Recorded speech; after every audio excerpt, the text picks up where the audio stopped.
Hi, Moses Flores, back on YouTube making another video. I'd like to make a response to a Mr. Louis Ruggerio. Recently started posting up some videos refuting Calvinism.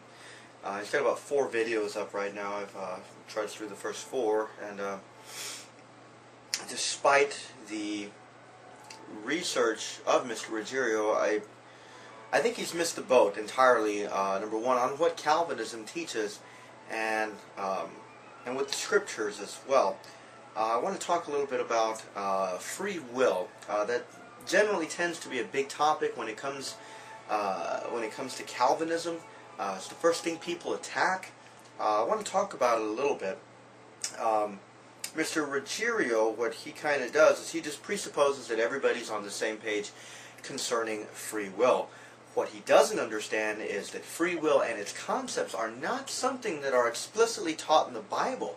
They're something more that belong to the realm of philosophy and have been defined and more refined also in that particular field. Not something that you find that's explicitly biblical, though certainly has theological implications for us. So what we need to do is we need to first define what free will is, or at least offer a basic running definition that is pretty much the standard that goes around when people define free will. Another thing that we need to establish is that the two choices that Mr. Ruggerio offers us as basically determinism and free will, he's basically setting up a false dichotomy for us. When we run through some options, they come up in this book here. This is a book called No One Like Him, The Doctrine of God by John S. Feinberg. Fine read. This is Foundations of Evangelical Theology series put out by Crossway. I also have another work here that I'm going to be using to assist myself. The Doctrine of God by John M. Frame. This is from his Theology of Lordship series. These are certainly good resources. Certainly a lot more reading than what Mr. Ruggerio has delved into, and I think he would do well to delve into something like this as well. Okay, so what is free will? Commonly, free will is called libertarianism. Okay, libertarianism. Let me see here. I'm reading from Frame. The concept of freedom most often discussed in connection with moral responsibility is libertarianism. R.K. McGregor Wright defines this view as the belief that the human will has an inherent power to choose with equal ease between alternatives. This is commonly called the power of contrary choice, or the liberty of indifference. This belief does not claim that there are no influences that might affect the will, but it does insist that normally the will can overcome these factors and choose in spite of them. Ultimately, the will is free from any necessary causation. In other words, it is autonomous from outside determination. And oftentimes Calvinists will refer to free will as autonomous free will. From Feinberg's work, he says here, libertarian free will, which means that despite the direction in which the causes, antecedent conditions, and causal laws push an individual at the time of decision-making, the persons can still choose an option contrary to the direction the causes suggest. Okay, so breaking it down. Basically, the idea of libertarian free will, power of contrary choice, liberty of indifference, is that whenever I have 2 options, now let's say that there are certain causes that might be directing me to choose this one particular cause. Somehow I can choose despite any external factors or even internal factors, anything that is not part of the will. I can choose that object. So let's put it this way. Let's say that I have a bowl of spaghetti over here, okay, and I have I don't know, let's go with like spinach or something like that. Okay, now I love spaghetti. Okay, I love Italian food. Okay, I don't like spinach. Hate it.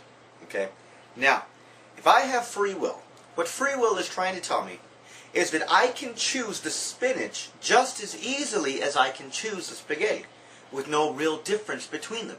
That's what is meant by the power of contrary choice, or the liberty of indifference. It doesn't make a difference which one I choose. I have equal power. Okay? Nothing will ultimately sway my decision. Okay? So the fact that I've already mentioned that I love spaghetti, a libertarian would take that would basically be an outside influence, and I'm not free in my choice unless I'm free of that love for spaghetti, because if not, my choice will always be determined towards spaghetti over the spinach, because I love spaghetti. Okay?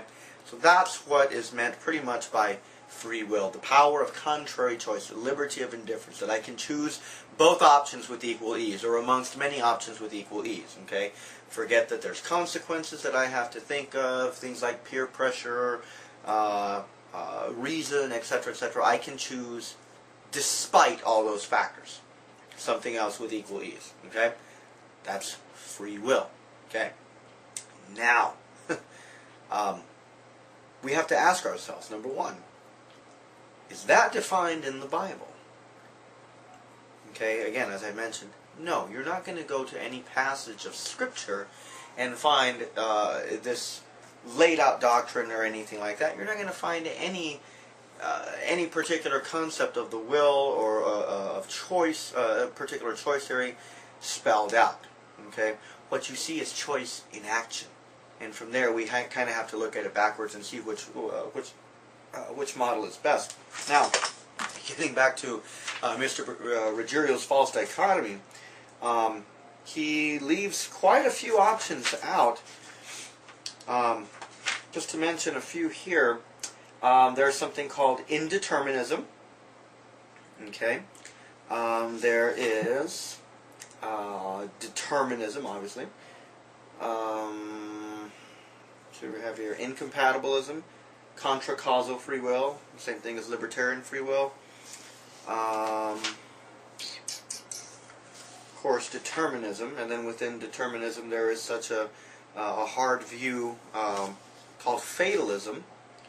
There is hard determinism, and there is soft determinism, sometimes called compatibilism. Those are all the different options that are out there. So for Mr. Ruggerio to kind of limit it down to two is really misleading, and for him to especially represent the deterministic position as fatalism is really kind of unfair. There are some slight differences between something that would be like a hard stoicism or something like that, and of course the other various types of determinism. So I think Mr. Ruggerio has some more research to do before he can certainly speak out on that topic. Okay, so definition offered. All right, now, do the Scriptures teach free will? Okay, let's take a look at the Scriptures that Mr. Ruggerio offers, and then we have to examine them in the light of what he's already said about God's sovereignty, that God is in control of all of His creation. So, okay, first Scripture offered was Genesis 4:7. Okay, which says, "If you do well, will you not be accepted? And if you do not do well, sin is crouching at the door. Its desire for you, but you must rule over it." Okay. So, Cain is part of fallen man here, okay, which means he's been corrupted by sin.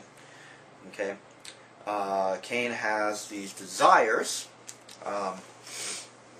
hatred and anger toward his brother because his offers are being accepted by the Lord, and while Cain's are not. Okay, so we're basically confronted here with a hypothetical.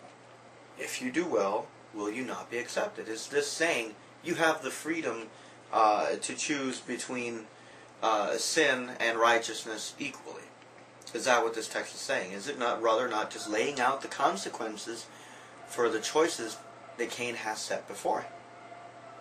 If he does well, he'll be accepted. If he doesn't do well, sin is crouching at the door, and it will overtake him.